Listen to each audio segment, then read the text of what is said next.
Boa noite, professor. Eu fui escolhido pelos colegas do grupo para fazer essa apresentação da metodologia do nosso artigo, né? Então, primeiramente, eu vou disponibilizar a metodologia do artigo, né, no formato PDF, junto com o link do vídeo que a gente vai gravar agora. E qualquer outra informação que não fique bem explicada no vídeo, você pode entrar aqui na metodologia que a gente escreveu, que talvez ela vai estar um pouco mais detalhada, ok? Então, vamos lá. Então, o título do nosso artigo é Análise de folhas de cafeiro com sintomas de doenças, utilizando técnicas de processamento de imagem. Os discentes são Jamil de Almeida Baltazar, Jonathan Santos Santana, Igor Araújo Barbosa e José Antônio Lima Rocha Júnior.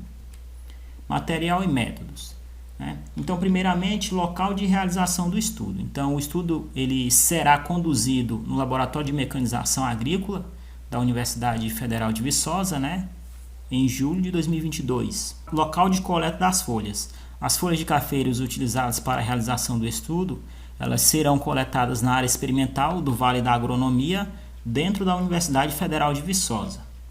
A cultivar instalada no local é a cultivar de café arábica, né, catuí vermelho, com espaçamento de 3,4 metros na entrelinha e 0,8 metros de plantio, resultando aí num estande de 3.700 plantas por hectare, né? Então, para a realização desse estudo, serão coletadas 60 folhas de cafeiro, né, com sintomas visíveis de infestação por doenças, sendo 20 folhas com sintomas de ferrugem, 20 folhas com sintomas de cercóspora e 20 folhas com sintomas de infestação por mancha de foma, né? Então, a coleta será realizada em diferentes posições do dorsal das plantas de café, tomadas ao acaso dentro da área experimental. Aquisição das imagens. Na primeira etapa, após a coleta, as folhas serão acondicionadas em sacos plásticos e posteriormente separadas em 3 classes distintas, né, de acordo com os sintomas das doenças descritas anteriormente. Okay? Na segunda etapa, as folhas que foram agrupadas, né, nessas 3 classes distintas, né, de acordo com o tipo de doença, elas serão fixadas individualmente em gabaritos impressos em folhas A4 e elas estarão numeradas sequencialmente de 1 a 60, né? E essas folhas elas serão fotografadas a 40 centímetros de distância utilizando o smartphone Samsung Galaxy A51, né, que possui uma câmera aí com uma resolução de 52 megapixels, né? Essas imagens elas serão obtidas com iluminação natural, né, todas na mesma hora do dia, para evitar variações na intensidade de iluminação. E na terceira e última etapa de aquisição das imagens, essas folhas que foram fixadas, né, sobre esses gabaritos numerados, elas serão digitalizadas, né, em sua coloração natural com uma resolução de 200 dpi, utilizando aí uma impressora HP multifuncional. Então, após a aquisição das imagens, a próxima etapa será o desenvolvimento de um algoritmo em linguagem Python. Okay? Então, para realizar o processamento das imagens e quantificar a porcentagem de área de folha de cafeiro com sintomas de infestação, né, dessas diferentes doenças, será desenvolvido, né, um programa utilizando linguagem de programação Python, juntamente com as bibliotecas do OpenCV, NumPy e Multilis, né, no Jupyter Notebook e no ambiente do Anaconda 3. Okay? Então, na primeira etapa, esse algoritmo ele vai detectar, né, a localização de forma automática desses cantos, desses quadradinhos que a gente adicionou no gabarito, né, e fazer o ajuste automático da perspectiva da imagem. Okay? Então, essa é a primeira etapa de processamento do algoritmo. Né? Então, primeiramente, o algoritmo ele vai realizar a mudança do canal de cores BGR para Gray, transformando aí a imagem em tons de cinza, né? Em seguida ele vai empregar um filtro gaussiano 3x5 para remover alguns detalhes e logo depois ele vai aplicar o Kane, ok? Para detectar as bordas da folha, seguida de uma linearização binária com threshold aí com valor de limiar de 20. Okay? E posteriormente ele vai promover o desenho desses contornos, né, para recortar e mudar a perspectiva da imagem, né? Detectando os 4 cantos, a partir dos quadrados de marcação, e a partir desses 4 pontos ele vai ajustar a perspectiva e o tamanho da imagem, né? Para um retângulo aí de 200 milímetros de largura e 250 de altura, né? De acordo aqui com a figura 1. Então depois que ele fizer esse recorte, né, e ajuste da perspectiva da imagem, o algoritmo ele vai realizar um cálculo da relação de tamanho entre pixel e milímetro e ao mesmo tempo eliminando os quadrados de marcação da imagem, ok? Na terceira etapa, o algoritmo ele realiza a mudança do canal de sistema de cores RGB para LAB e depois faz a separação, né? Split dos canais LAB, utilizando somente a banda A, né? Fazendo aí uma nova linearização com um valor de limiar de 125, né? Para detectar somente a área saudável, né? Então, na última etapa, o algoritmo ele vai também realizar o cálculo da área total da folha e da área saudável, e por meio dessa diferença, né, entre a área saudável e a área total, ele vai fazer essa subtração de valores para encontrar o valor da área infestada pela doença.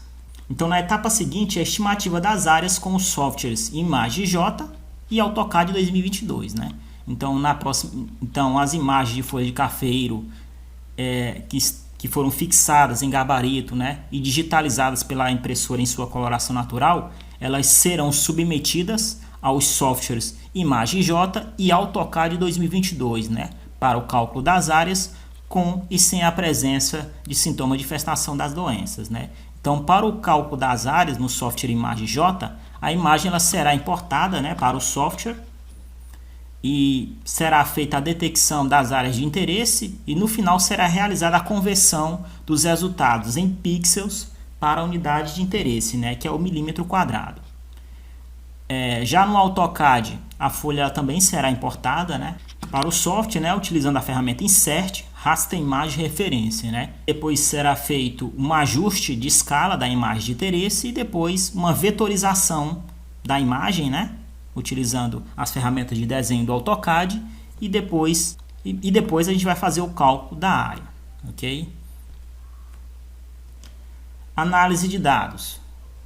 Então, os dados referentes às áreas foliares com sintomas da infestação, obtidos com o programa desenvolvido em linguagem Python, ImageJ e AutoCAD 2022, eles serão organizados em uma planilha eletrônica do software Excel e com o intuito de correlacionar o desempenho dos métodos testados, né, que é o programa desenvolvido utilizando a linguagem Python e o AutoCAD 2022, em comparação com um método que a gente considera padrão, no caso será o ImageJ, o valor da área obtida pelo ImageJ, né, será empregado o teste estatístico, né, sugerido por o Wilmot, que utiliza o índice de concordância D, que permite observar a dispersão dos valores obtidos por um método qualquer em comparação com o método padrão, né, que no caso será os valores da área, né, foliar obtida com o ImageJ. Ok? Aqui descrito na equação 1. Além disso, serão empregados outros índices estatísticos, como o coeficiente de correlação de Pearson, R, e o índice de confiança, ou indicador de desempenho, né, designado pela letra C, né, que reúne os coeficientes R e D conforme a equação 2 e 3, né, descritas aqui. E após a análise da normalidade dos dados, né, e a análise de regressão comparando os dados com o programa desenvolvido em linguagem Python com o ImageJ e os valores obtidos com o AutoCAD 2022 e o ImageJ, elas serão realizadas utilizando esse programa SAS. Esse índice de confiança ou desempenho, né, que a gente comentou anteriormente, o C, ele varia de 0 quando não há nenhuma concordância entre os métodos, a 1 quando há concordância perfeita entre os métodos estudados, né, qualificando os desempenhos dos métodos testados segundo a tabela 1. Okay? Então, dependendo do valor de desempenho desse índice C, né, após o cálculo por essas diferentes equações, a gente vai obter um valor de C, né, desse índice de confiança. Então, dependendo do valor desse índice C, ele será enquadrado nessa tabela, né, e a comparação dos valores da área obtida com o método imagem e a comparação do valor da área obtido com o algoritmo, né, o programa desenvolvido em linguagem Python e o AutoCAD em relação ao método considerado padrão, que é o ImageJ, né, a gente pode obter aqui os seguintes índices de desempenho, né, que varia aqui de péssimo, né, para valores de ser menor ou igual a 0,3 a ótimo, né, com valores superiores a 0,9, né. Lembrando que essa metodologia ela está mais detalhada aqui no nosso trabalho escrito, ok? Então era exatamente isso que eu queria apresentar aqui sobre o nosso artigo.